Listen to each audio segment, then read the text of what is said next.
স্নিগ্ধ হাসি আর আকর্ষণীয় লুকে বরাবরই সবার নজর কাড়েন চিত্রনায়িকা বিদ্যা সিনহা মিম। ভিন্ন ভিন্ন স্টাইল ও সাজ পোশাকে ক্যামেরায় নিজেকে মেলে ধরতে কোনো জুরি নেই তা।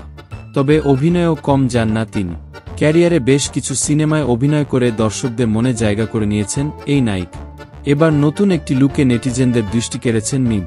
অভিনয়ের পাশাপাশি সামাজিক যোগাযোগ মাধ্যমেও সরব অভিনেত্রী। সম্প্রতি নিজের ভেরিফাইড ফেসবুক পেজে শেয়ার করেছেন তিনি। ক্যাপশনে অভিনেত্রী লিখেছেন, আমি মনে করি কোনো মেয়ে যদি কিংবদন্তি হতে চায় তার উচিত এগিয়ে যাওয়া এবং তাদের একজন হওয়া।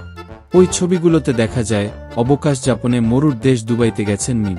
সেখানে সাদা শ্যাম্পেনে স্প্লিট হেম স্পার্কলি ড্রেসে ফটোশ্যুট করেছেন তিনি।